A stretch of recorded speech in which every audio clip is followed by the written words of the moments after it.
So our facility is in Pueblo, and as the head of product, I'm actually down there about half my time. So I'm gonna give you two locations. If anyone ever finds themselves in Pueblo, you got to check out D Taco, DEETACKO, and they definitely have the best tacos in Pueblo. But I too live in the Highlands, and I think I got to go with Senor Bear. Right down the street from Postino. Hey! That place is the jam. I've been slapping their frozen cocktails around on the patio in the last couple of weeks. Delicious. They have a honey lavender one. It really sets the mood nice. It's a subtle little sweetness. I dig it. And then obviously for those that don't know that are listening, Denver Westward, they just won, I think, Best Taco too. So, nice. Which is kind of surprising. I did not see that coming. I like their food, but I didn't see that coming. Well, check out who else won in that. Yeah, we'll have to give him a shout out. No, who won Best Cannabis Drink? Oh man, that was Ebb. Were y'all? What? Look at that! Look at that! Wait, how the fuck did y'all win an award if no one's even tasted your product? Well, again, it's in Native Roots, has been for some time now, Okay. And so we have gotten it out there. You know, So I guess y'all you're not paid quite 5,000 as exclusive people to as go gold. fucking write your name in. Is what y'all did. Fair enough. I mean, no, it's okay. I don't pretend to be the first guy in line at a restaurant. People just follow and tune in because when I do spit knowledge, it's oftentimes right. I don't put someone on shitty food just like I don't put them on shitty edibles. So Fair enough. That's it. Definitely. I don't claim to be the first one. I'm not going to be the first guy rushing into the fire to save a baby. I'm going to take my nice shoes off and my watch off so that they don't melt, and then I'll prepare to go Get the save cat somebody. or something. Yeah, toss me the cat. I've got the hands of a young Michael Irvin. Get it? Football reference? Florida? Sure. Thank you. He was great. He was a cowboy. Okay. Yeah. I'm there. Yeah, that's what I am. So I don't claim to be knowledgeable. I come to y'all to ask questions and learn more about the product. But congratulations on the Denver Westward one. Yeah, we appreciate it. I was up in the running for best cannabis influencer, and I didn't get it. Who took it? I don't even know. Some guy that does a lot of psilocybin stuff. Okay. I don't know. So it's trending right now. So. Yeah, I think he's a scientist guy. So like he probably does like things for the community, like growing the community. I'm just here to review and give Enjoy insight. the community. Yeah. You know? All right, guys. So I like Senor Bear, Postino. That's my jam. D Taco in Pueblo though. I think it's Taco. I'm like still TACKO? confused about that. I'm not sure. Yeah, it's TACKO. Okay, sorry, I had it written down wrong, but I'm adding it to the Pueblo list because I have a burger spot that if you're Bingo down, Burger? it's called like the Coors something. Oh yeah, and they're that's green only 3 blocks from our facility. Their green chili burger I've been put on. Someone told me it was the best hamburger in Colorado. So but that it doesn't get any respect. So if you want to go try it out and bring me one. You know, there's a delicacy in Pueblo called the slopper, and it's an open-faced hamburger with green chili smothered all over it. See, okay, so I don't know if y'all may be in the same boat as me, but I was team red chili. Still am. All growing up. Were y'all team green chili? Yeah, don't do this to me. It's my own goddamn podcast. Okay, if we said red chili, I'm pretty sure our building would be Y'all burnt down the next day. Did they say Hatch chilies? Did that guy say New Mexico's better? Yeah, we might have a shanked in fallout. Pueblo. Yeah. I can They're say that. passionate 'cause about I'm their like, green chilies. Dude, fuck yeah, they are. And for good reason. I mean, Okay. they grow some nice chilies. I mean, I'm not saying green chili isn't good. You're just a red. I'm pretty guy. sure I'm you just suggested I that it grew might up. not be. You're I team grew red. up, and I'm team red. Like, and I'm even Texas red, where it's less beans. I fuck with, which means a little bit more meat, a little more flavor. That's just my opinion. It kind of feels like two different things to me, honestly. You know? Wait, we're jumping beans, categories. wait, Red and green chili, it just doesn't. Yeah, it I feels like agree. two totally different things. I couldn't agree more. Yeah, it's like one's a hearty stew, and the other one's like there's like a liquidity to Yeah, it. Like one it's you more of a- eat by itself. I don't. You wouldn't catch me eating a bowl of green chili. I don't think. Your stock's going to drop in the community because these He just wants fuckers out there- tortillas. Yeah. There we go. Nice save. Dalton just saved the company. Because they do that. They're like, yeah, just hunk a bunch of cheese in there and I eat this liquid. I mean, I get it. It's soup, but that wasn't me growing up. We didn't have it. I get it. Okay, so let's get back into the safe category. You have $10. What's the best lunch you can get in Denver?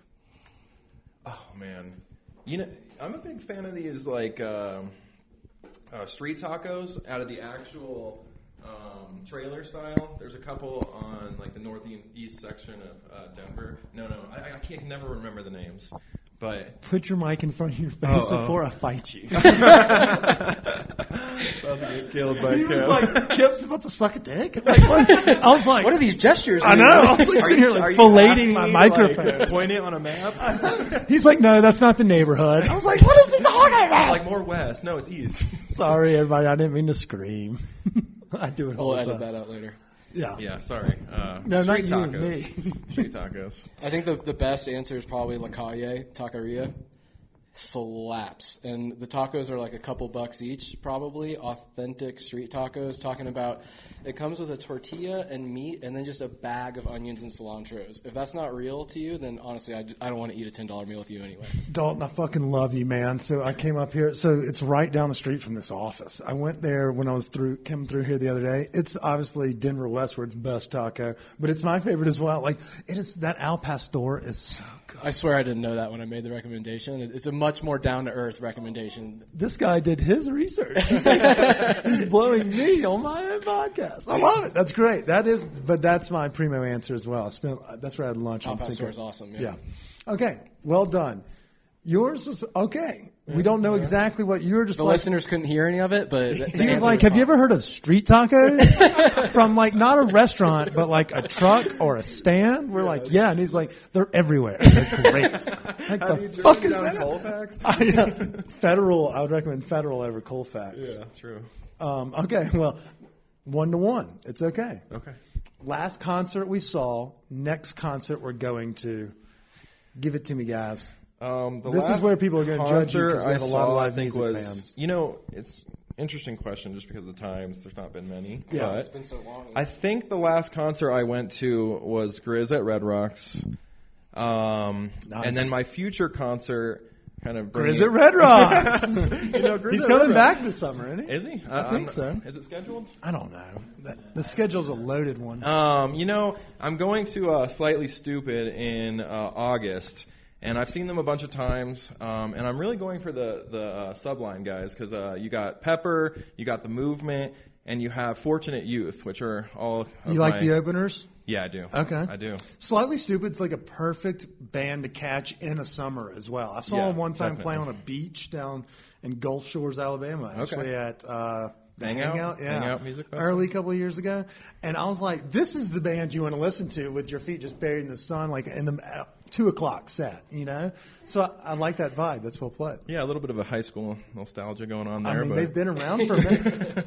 I'm not here to judge. Yeah, okay. I fucking was rocking out to 90s music all the way here today. And that's not high school, but it's, you know, what we grew up on. I've been on a 90s kick lately, actually. And I will tell you that Pepper Live, that's a good show. Okay, Those guys throw down. I'm gonna and they're write that. Hawaii's largest band ever.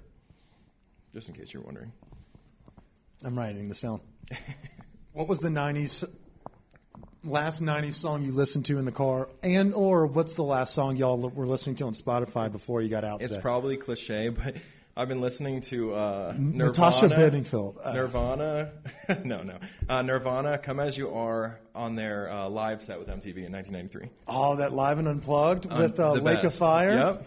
That was a great album. I mean, everybody remembers the Lake of Fire. Oh, for sure. But I had They some. did Come As You Are, too. yeah. I had Miss Lauryn Hill on, which I guess actually is 90s too. That is I as suppose. well. So yeah. What was it? The famous discography of, I can't remember what her famous album is where it's like the silhouette of her.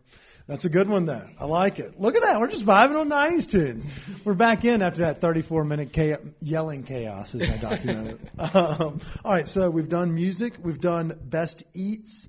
Let's talk about your favorite cannabis products that aren't y'all's, because you're obviously fairly in the know of what hits and what doesn't, what strokes, what flower has mildew and mold because of your industry conversations. So let's talk a little bit about what y'all like to puff on when you're not in the lab.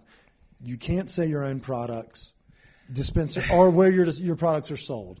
So, for me... We'll start with dispensaries. Where do my you favorite shop? dispensary. Where do you shop? I go to a lot. How do I answer this question? I can't say native roots. I go to a lot of That's it. dispensaries. My favorite. I do like the Live Well chain. I think those guys do a good job and have cool display rooms and everything. You don't have to kiss my sponsor's ass. That's what Dalton's here doing. I like Livewell. I'll stick with Livewell. Okay, good. Nice save. Shout out to our sponsors, Livewell. They have locations all over the Front Range and along 70 too. Shout out to our friends I-70 Things. You can just say Native Roots. We'll go to the next one. How do we best work our way down the account list? Do y'all know our friends over at Diego Pellicer?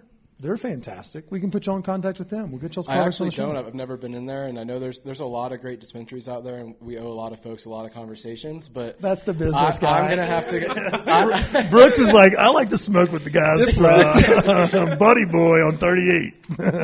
I'm just following behind with the mop.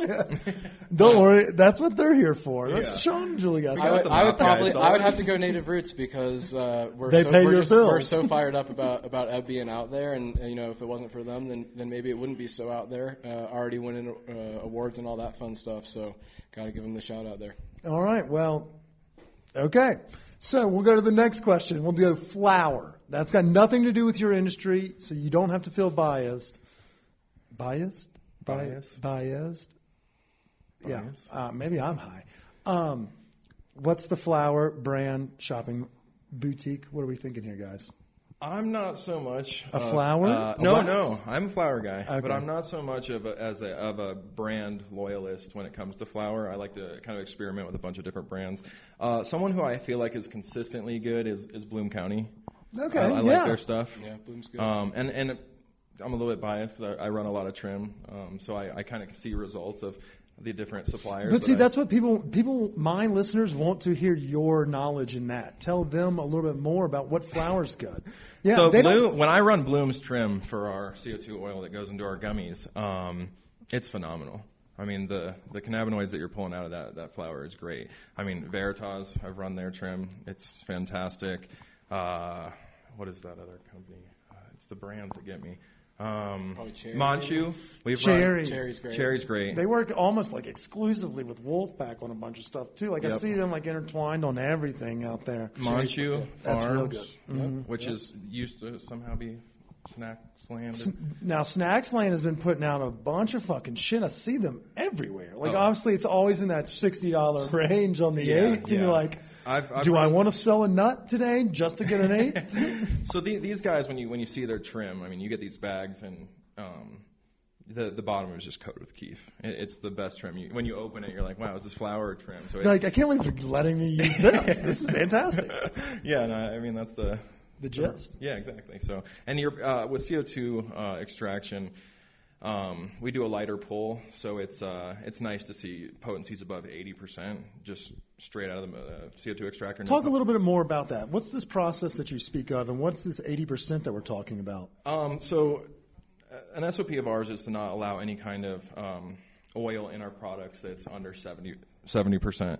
And we don't do any kind of post-process to our proprietary CO2 process. So we don't cut anything with ethanol to kind of boost that THC. Or PG and shit like that? No, never. I think that's more of an issue with the cartridges. pens. Yeah, but I don't know what y'all are nerd talking, but I'm just going to let you continue because I know our listeners just drop things like PG every once in a while. That's what I do. I'm like PG and C and vitamin L. Yeah, there you go. Yeah. Vitamin L, that's our next SKU release.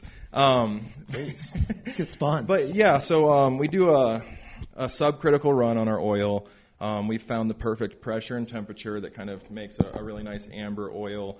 And like I said, if it tests under 70% THC, we won't put it in our products because that's kind of the threshold that we found kind of creates the hashy flavor, and nobody wants to eat hashy gummies. So I shoot always for over 75. That 5 is kind of you just kind of leave yourself that little buffer. Yeah, and like I was saying with these brands that everyone's familiar with, you're pulling. I mean, I've pulled 96% crude oil out of our extractor, I think, with Bloom County, and that oil was phenomenal. And it's cool because obviously the higher the potency of the oil when you're talking about THC, which is your main ingredient for dosage, the higher the amount, the less amount of oil that has to go in. And then you have kind of a clear looking gummy, and it just kind of looks like a great product as well. And the other important thing there, Kip, is that when we're talking about potency, again, that's just THC potency, but with the way we run our process, there's a whole lot more than THC that goes in each gummy. It's a really broad cannabinoid profile, and so if you go compare that to company XYZ that's on the shelf with distillate that has the same THC potency, there's far less cannabinoids other than THC